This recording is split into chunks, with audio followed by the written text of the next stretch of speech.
Good morning students. चलिए students, आज हम अपने एपी वाले टॉपिक के अंदर जो क्वेश्चन लेके चल रहे थे आज वो फिनिश करते हैं। मतलब नंबर ऑफ टर्म्स वाले, एन टर्म्स वाले, लास्ट टर्म निकालने वाले। नेक्स्ट वीडियो के अंदर फिर हम सम ऑफ द टर्म्स या sum of the sequence, sum of the series, इनके मतलब एपी के सम के बारे में बातें करने वाले हैं। ठीक है, तो चलिए आज मैं कुछ स्टेटमेंट वाले क्वेश्चन लिखता हूँ। हमने प्रीवियस जो वीडियो दी थी उसके अंदर कुछ इंपॉर्टेंट क्वेश्चन कराए थे जिनमें कुछ ट्रिक्स वगैरह भी लग रही थी। स्टूडेंट्स, आई होप आपको ट्रिक समझ आई होगी, है ना।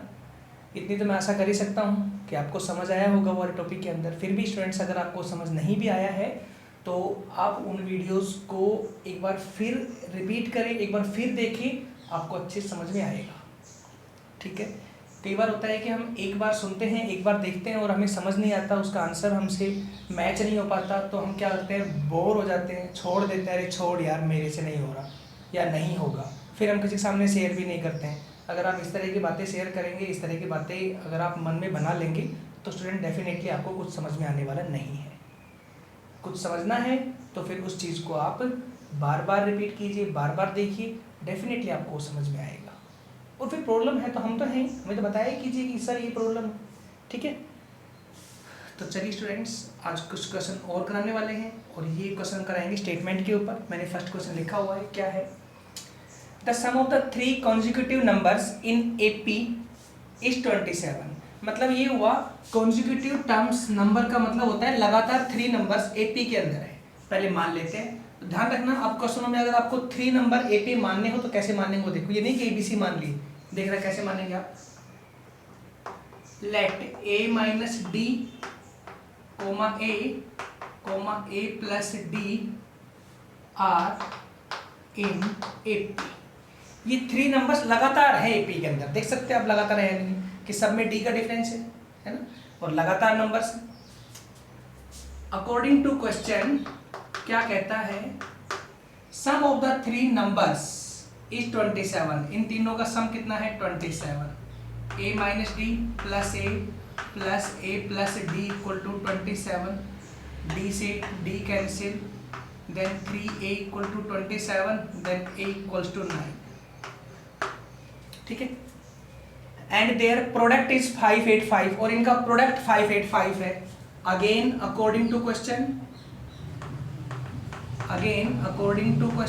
क्या आएगा, प्रोडक्ट, इनका प्रोडक्ट तीनों का करे प्रोडक्ट, तो ये आएगा ना a minus d into a plus d equals to 585।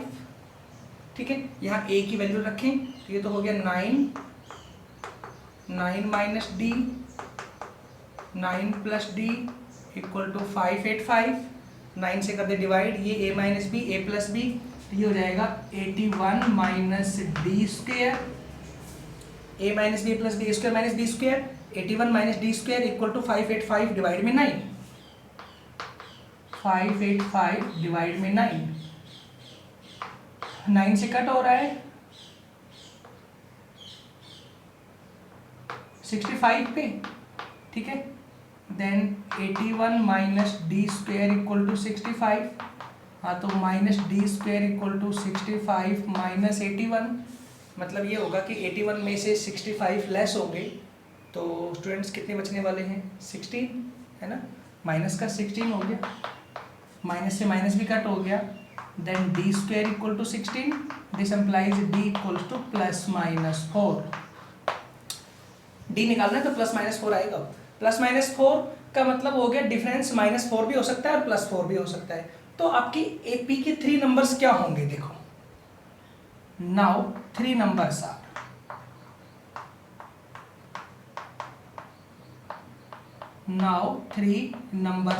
क्या, ए तो फिक्स, तो पहला नंबर होगा ए के रखो 9 वैल्यू, फर्स्ट है 9 माइनस, पहले आप 4 रख ले प्लस वाला, 9 माइनस 4, अगले टर्म में 9, नेक्स्ट टर्म में 9 प्लस 4। ठीक है, हो गए 3 नंबर, तो क्या आंसर आएगा आपका, एक 5 9 13, ये आंसर हो गया। सेकंड आ जाओ, ए तो सेम है वही 9 यहाँ से, और डी के वैल्यू आ गई -4, हाँ तो रखो ए 9 माइनस के 4 +4 हो गया, सेकंड में 9 थर्ड में 9 और माइनस प्लस है तो माइनस का 4 हो गया, तो ये इसका उल्टा आ जाएगा 13 9 5। ये देखो ये 2 टर्म्स होंगी एपी के अंदर, ये वाली टर्म भी हो सकती है एपी में, ये वाली टर्म भी हो सकती है एपी में, जिनका सम तो 27 है एंड प्रोडक्ट करोगे तो 585 मिलेगा और एपी की टर्म्स है। क्लियर है? चलिए नेक्स्ट क्वेश्चन देखिए, ऐसे ही क्वेश्चन और कराते हैं आपको।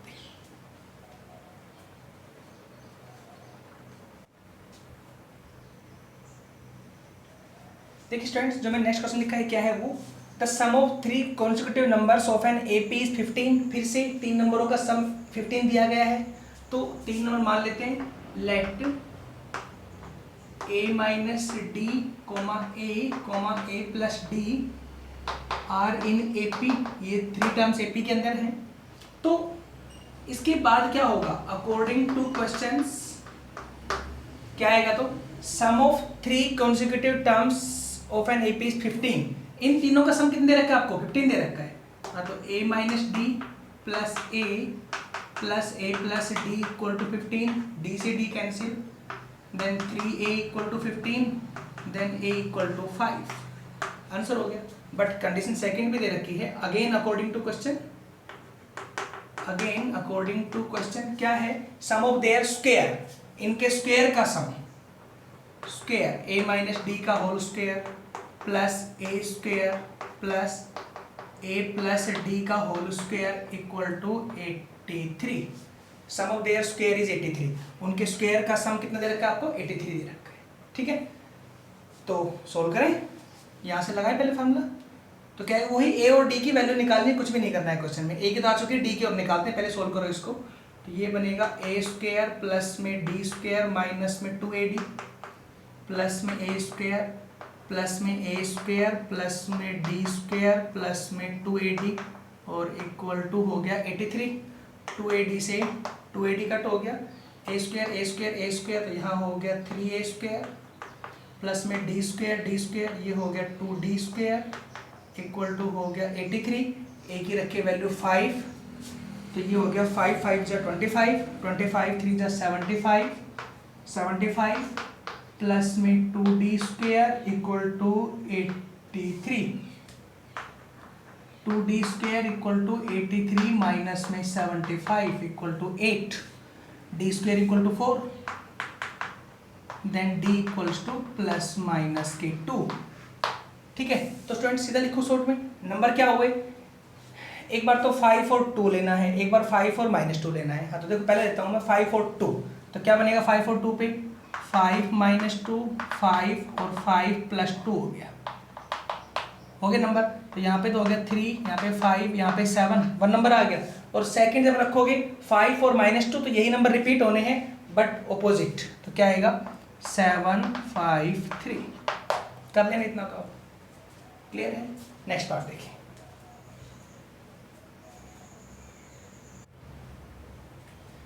देखिए स्टूडेंट्स मैंने क्वेश्चन लिखा है यहाँ पे, क्या है अभी वो, find 5 numbers in AP. 5 number है जो एपी के अंदर है, whose sum is 25 and sum of whose square is 135। Statement दोनों में सेम सी है, अभी क्वेश्चन कराया वो भी ऐसी स्टेटमेंट का था, लेकिन यहाँ पे 5 नंबर्स है, वहाँ पे 3 थे। 5 नंबर्स हो तो कैसे मानना है, 3 है तो बताया था मैंने a माइनस डी, ए और a प्लस डी। 5 है तो कैसे मानेंगे आप, देखिए students, a minus 2d, a minus d, a plus d और a प्लस 2d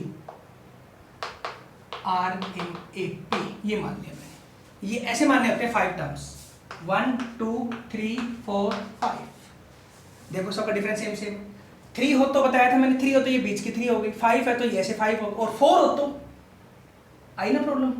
4 है तो कैसे मानना है, 4 में नहीं सोचो कोई 4 में ऐसे नहीं, 4 में तो कैसे मान जाएगा, लिखो रफली में, 4 में आप ऐसे मानेंगे a minus 3d, a minus d, a plus d और a प्लस 3d। आप चेक करें, अब ये 4 टर्म्स के लिए माना जाएगा ऐसे। ठीक है स्टूडेंट्स, 4 टर्म्स में ऐसे मानी जाएंगे पी के अंदर, 3 टर्म्स बीच की हैं, 5 टर्म्स ऐसे मानी जाती है, इतनी आती है। ठीक है, निकालना वही a और d की वैल्यू है। आ जाओ तो अकॉर्डिंग टू क्वेश्चन सम है ना कितना है 25, हाँ तो कितना हो गया a minus 2d plus a minus d plus a plus a plus d plus a plus 2d equal to 25, 2d से 2d कैंसिल, d से d कैंसिल, a 5 है, मतलब 5a equal to 25, then a equals to 5 answer आ गया। a तो आपको मिल जाएगा पहली कंडीशन से। अब सेकंड से निकालता हूँ। अगेन अकॉर्डिंग टू क्वेश्चन, क्या होगा तो sum of whose square is, whose square, इन सब का स्क्वायर करो। देखो ये बनेगा a माइनस 2d का होल स्क्वायर प्लस में, आगे सम करना है तो प्लस कर दिया, a माइनस डी का स्क्वायर प्लस में a स्क्वायर प्लस में a प्लस डी का होल स्क्वायर प्लस में a प्लस 2d का होल स्क्वायर इक्वल्स टू 135, ये वैल्यू आएगी। ठीक है, लिखी जो कंडीशन इसके अकॉर्डिंग।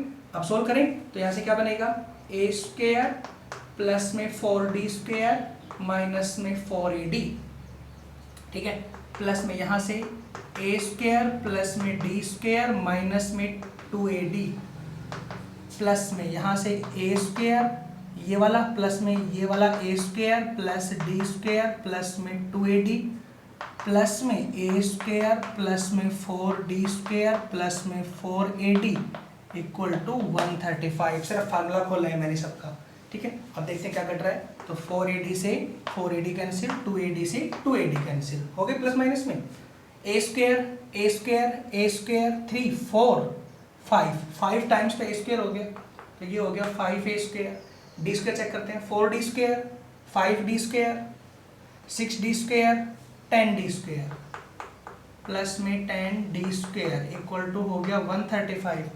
5 कॉमन लेके कट कर दो इधर उधर, तो देखो ये बचेगा a स्क्वायर प्लस में 2d स्क्वायर इक्वल टू 5 से कट होगा तो ये आएगा 5 2 10 7।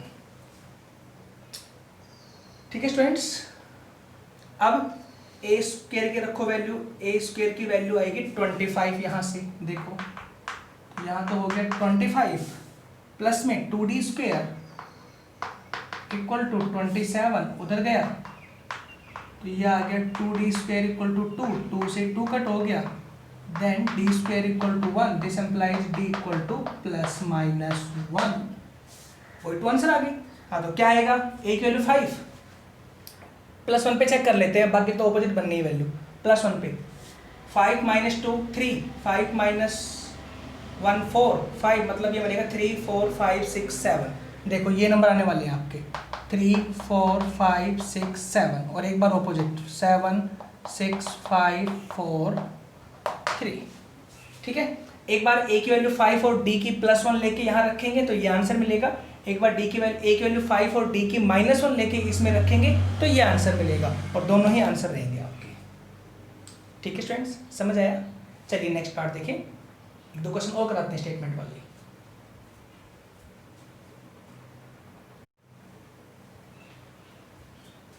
देखिए थोड़ा सा क्वेश्चन हटके मैंने फिर लिखा है। क्वेश्चन क्या है, split 69 in 3 parts in AP, मतलब एपी में कोई 3 टर्म्स हैं, वो उनका सम 69 है, यही मतलब हुआ है ना स्टूडेंट्स। तो क्या आएगा सॉल्यूशन के अंदर, मान लीजिए जो 3 टर्म्स है वो क्या क्या हो गई, a माइनस डी, ए और a plus d are in AP, ये 3 टर्म्स हैं। तो अकॉर्डिंग टू क्वेश्चन क्या बोला गया है, इसको स्प्लिट करना है, मतलब तोड़ना है इन 3 टर्म्स के अंदर जो एपी में है। तो इसका मतलब इन तीनों का सम 69 हो गया। तो क्या हुआ, a minus d plus a plus d equal to 69, then d से d cancel, 3a equal to 69, then a equal to 23 हो गया। अब अगेन अकॉर्डिंग टू क्वेश्चन ये आ जाओ, क्या आएगा, such that product of 2 smaller part is 483। ये 2 smaller part है, ये छोटे ये बड़ा पाएगा, ये 2 स्मॉलर पार्ट है, इनका प्रोडक्ट कितना होगा 483। देखें स्मॉलर इधर वाले हो सकते हैं, जरूरी नहीं कि हो सकते हैं, लेकिन हम सपोज करते हैं इधर वाले स्मॉलर, लेकिन लेने यहाँ पे 2 लगातार टर्म्स में है। ठीक है स्टूडेंट्स, तो मैंने इधर के 2 ले लिए स्मॉलर पार्ट में, तो क्या मिलेगा आपको 483, दोनों का सम मतलब दोनों का प्रोडक्ट। तो क्या होगा a into a minus d equal to 483। यहाँ पे d की रखी वैल्यू 23, सॉरी a की रखी value 23 into 23 minus d equal to 483। ठीक है, तो स्टूडेंट्स ये हो जाएगा 23 minus d equal to 483 by 23। ये 23 डिवाइड में आ गई इक्वल हमारे पास। ठीक है, तो 23 से इसको कट करते हैं, देखते हैं डिवाइड होता है नहीं होता। तो स्टूडेंट्स ये 23 2 पे हो जाएगा पहले, है ना, कट हो गया 23 2 जा 46। ठीक है, 2 बचेगा 1, तो 21 पे जाएगा। Then 23 minus d equal to 21 minus d equal to -2, then d equal to 2। तो यहाँ पे डी केवल एक वैल्यू आई है 2 और ए की 23। तो क्या क्या टर्म्स हो गई, terms in AP, terms are, पहली टर्म्स क्या है 20 a minus d 23 minus 2, 23 minus 2, next 23 और नेक्स्ट 23 प्लस 2 हो गया। क्या आएगा, तो ये तो हो गई 21, ये 23 और ये 25, ये 3 टर्म्स हो गए। ठीक है स्टूडेंट्स, समझ आया केस। तो ये हमारे पास पार्ट था इस तरह का। अच्छा, मैंने आपको ये बताया था इसमें हम स्मॉलर इनको भी ले सकते हैं, ऐसा नहीं है। स्मॉलर इनको लेंगे तो डी की वैल्यू -2 आ जाएगी आपकी, उठा के रखेंगे तो एक ही बात है, आना 3 टर्म्स में ही है, आगे पीछे कहीं आ जाएगी। क्लियर है, चलिए नेक्स्ट एक पार्ट और देखें इस पर।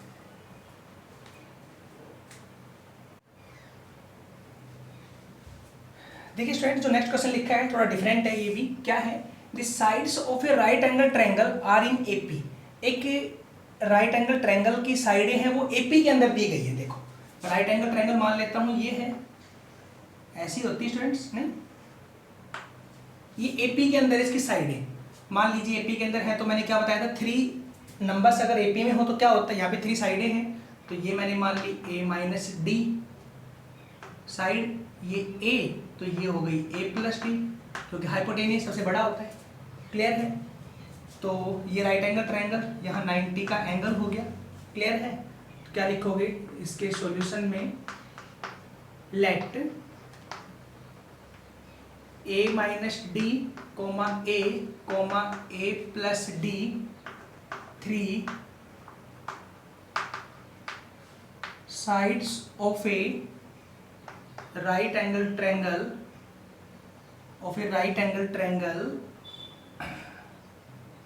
which are in AP।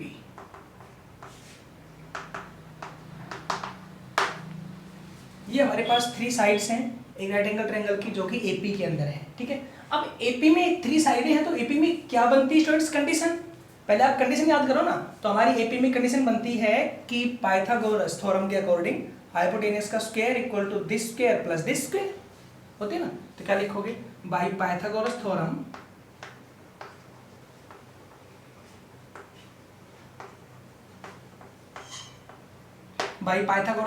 A plus d का होल स्क्वायर, यही होता है, equals to a minus d का होल स्क्वायर प्लस में ए स्क्वायर। तो क्या बनेगा यहाँ से, ए स्क्वायर प्लस में डी स्क्वायर प्लस में 2ad equal to a square plus में डी स्क्वायर माइनस में 2ad प्लस में ए स्क्वायर। तो स्टूडेंट्स ए स्क्वायर से एक ये कट गया ए स्क्वायर, ठीक है, एक डी स्क्वायर से ये डी स्क्वायर कट गया, 2ad यहाँ ले आओ तो बन गया 4ad। तो यहाँ पे तो आएगा 4ad इक्वल्स टू, और इधर बचेगा ए स्क्वायर, ए से ए भी कट हो गया, then a equal to 4d result आएगा फर्स्ट। तो ठीक है, आगे चलते हैं। Show that they are in ratio, इस रेशियो के अंदर साइडें मिलेंगी 3:4:5। क्लियर है, तो देखते हैं, इसमें है नहीं, तो ये ए की जो वैल्यू है ना 4d उठा के यहाँ रखो, तो क्या मिलेगा यहाँ से, this implies sides of triangle are, triangle की साइड का क्या है, ए माइनस डी, कितनी ए की value 4d, 4d minus d comma next है 4d कोमा नेक्स्ट है 4d प्लस डी, ये साइडें हो गई। तो यहाँ से क्या बची साइड 3D, यहाँ से 4D और यहाँ से 5D। अगर D हर टर्म से कैंसिल होगा तो रेशियो क्या बचेगा 3:4:5 लिख दो। तो विच आर इन रेशियो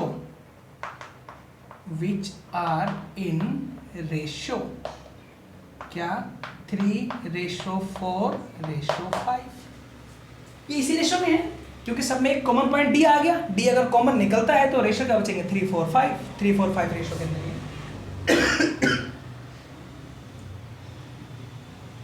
मतलब ये होगा स्टूडेंट्स, अगर D की वैल्यू मैं 1 रखता हूं तो 3:4:5, 2 रखता हूं D की वैल्यू तो 6, 8, 10, मैं 3 रखता हूं तो 9, 12, 15। क्लियर है? अगर सबको कट करेंगे तो रेशियो यही तो बचेगा हमेशा 3:4:5, तो यही प्रूव करना है। क्लियर है? चलो आई होप स्टूडेंट्स आपको समझ में आया होगा। चलिए एक इसके ऊपर लास्ट क्वेश्चन और देख लीजिए स्टेटमेंट का, फिर ये एक्सरसाइज आपकी कंप्लीट है। और जो नेक्स्ट वीडियो देंगे वो आपको सम के बारे में देंगे, सम ऑफ एन एपी। ठीक है, देखिए लास्ट क्वेश्चन।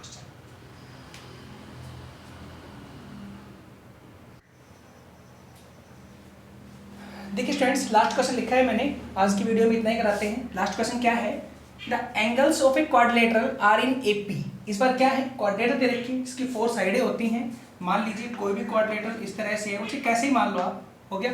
इनके एंगल किस में है, एपी के अंदर। ये एंगल हो गए 1, 2, 3, 4, एपी के अंदर एंगल है। तो पहले मैं एंगल ही मान लेता हूँ ना, लेट। अब कितने एंगल हैं 4, और 4 टर्म्स एपी में तो क्या मानते थे याद कीजिए, late a minus 3d, a minus d, a plus d and a plus 3d are the angles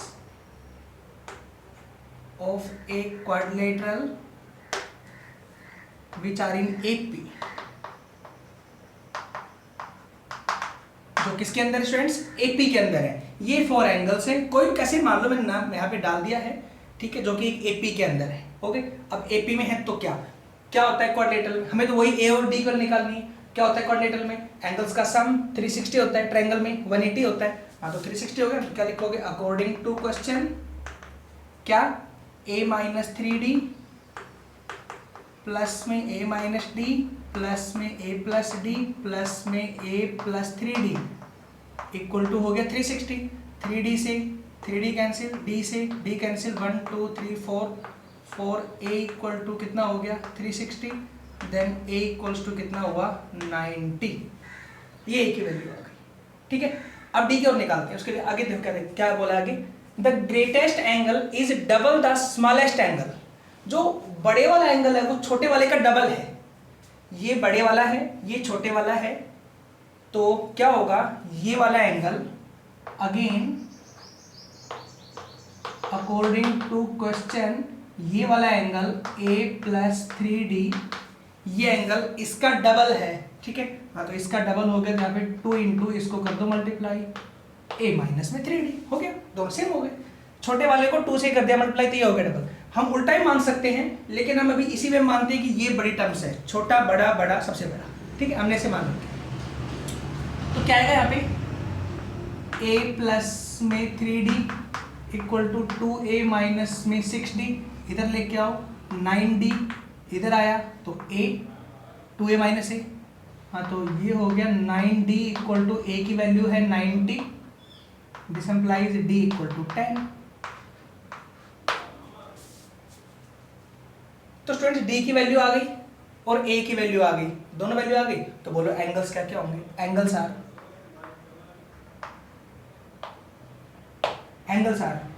a minus 3d, a कितना 90, 90 माइनस 30 पहला, सेकंड 90 माइनस 10 थर्ड, 90 प्लस 10